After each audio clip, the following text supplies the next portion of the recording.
So promise. Hey guys, you ready for the test in AP English tomorrow? Yeah, but I have some questions about the book Heart of Darkness. Me too. What were some of the major themes? Yeah, I didn't quite get them all.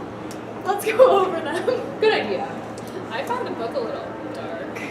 Hence the title, Heart of Darkness. Let's dive in, friends.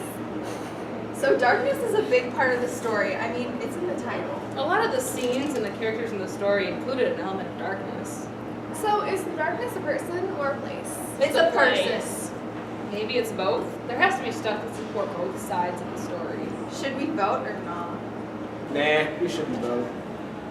Maybe it's not a person or a place. I mean, it has to be something. Where does it show up in the text? Kurtz, he did all this. How does he represent the darkness, though? Because the other characters are light, they didn't do anything wrong. Wait, what exactly does the darkness itself represent? Savagery, infinity. Yeah, it's kind of representative of primitive values, like the savages Marlowe comes across. It could also represent corruption, like how Marlowe and Kurtz went to Africa as normal people, but being in Africa corrupted them, especially Kurtz. Marlowe wasn't exactly corrupted. The darkness of Africa just changed his views on humanity.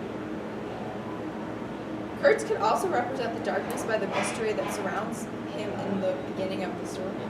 Well, that could also be how the darkness changes in the story. So does it then change from him into a place? What does that even mean?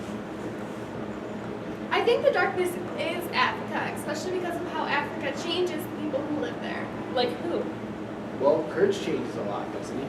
Yeah, he was a totally normal guy until he went to Africa. Once he got there, he got into a mindset that he was a god.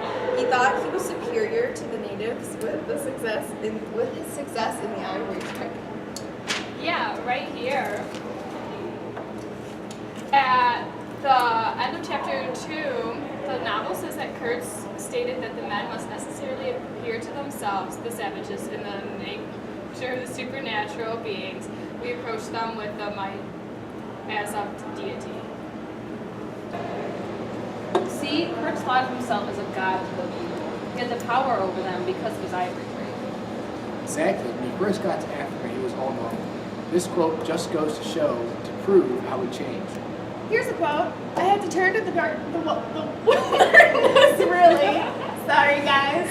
The wilderness really, not to Mr. Kurtz, who I was ready to admit was as good as buried. And for a moment, it seemed to me as if they were also buried in a vast grave full of unspeakable secrets.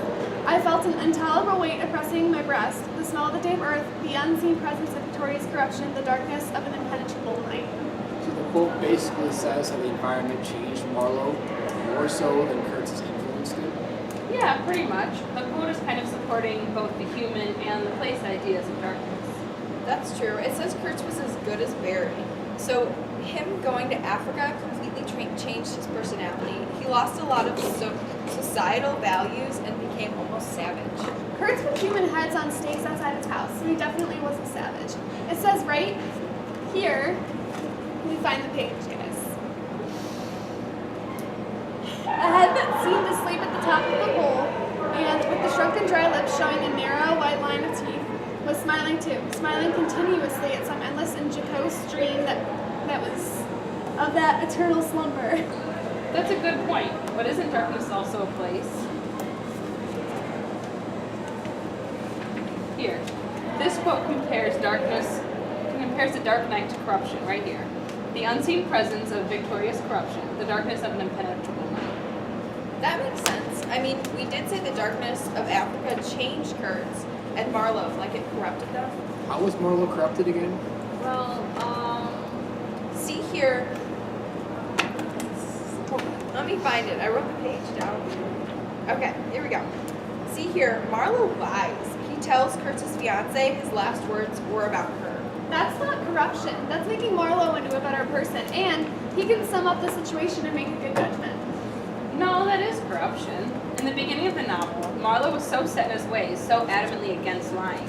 He says, "You know I hate to test and can't bear to lie, not because I am straighter than the rest of us, but simply because it appalls me." Yeah, and when he lies at the end, that shows how his journey in Africa changed his values. He's fine with lying after he leaves Africa, but he hated it before he went in. That's true. I guess it's corruption then. Yeah, right here. Look, on page 65.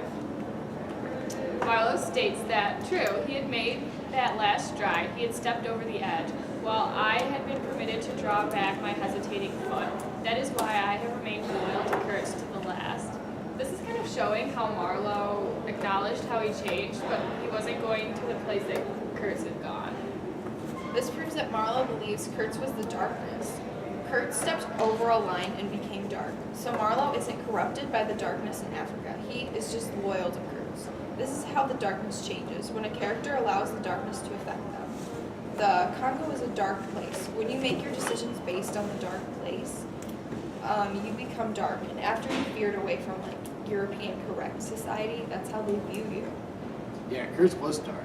It doesn't necessarily mean his legacy was dark, right? No, it doesn't, because Kurtz was remembered for his speeches and his voice, and the company praised him for his eye for business and his success. This kind of reminds me of Ozymandias. How? Well, the pharaoh thought the world was his to control and everyone else in it was insignificant. Compared Like a to his- grasshopper, insignificant. Sure, Alex. Yeah, sure, we'll yeah, go with see that. Alright. Insignificant compared to him, however you want to put it. He had a cruel lip and a snarl. He enslaved his people and ruled with brutality. Then years later, all travelers could see of the wreckage of his monument. All that was left of his legacy was nothing.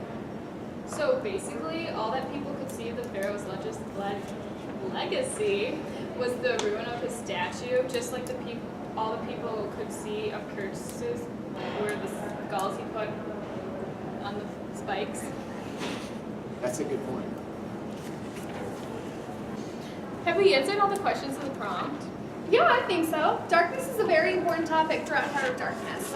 It is even in the title. What does the darkness symbolize through Marlowe's telling of his adventure? Is it a person, place, feeling, etc.? Does the darkness change throughout the story, and if so, how? Yeah, I think that's everything. Hold up. In conclusion, what have we learned?